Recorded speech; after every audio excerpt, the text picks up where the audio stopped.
Tsiku lina Afarisi ena pamodzi ndi aphunzitsi ena amalamulo amene adachokera ku Yerusalemu adasonkhana kwa Yesu.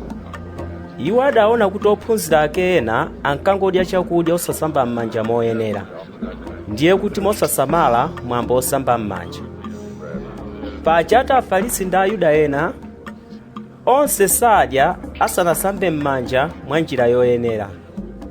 Amatero kuti asunge mwambo wa makolo.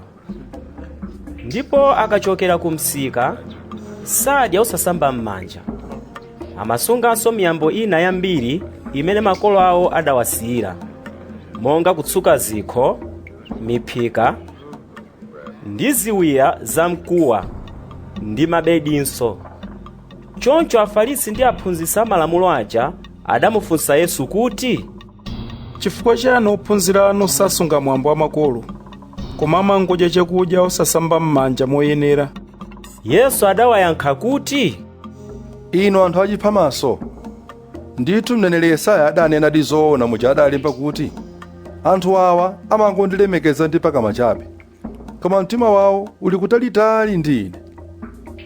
Amandipembedza inde, koma kupembedza kwawoko nkopanda phindu, chifukwa zimene amaphunzitsa ngati zophunzitsa zenizeni ndi malamulo a anthu chabe.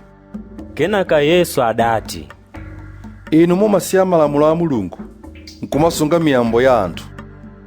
Pambuyo pake Yesu adayitananso anthu aja kuti adze pafupi, ndipo adawawuza kuti, mverani nonsenu ndipo mumvetse bwino.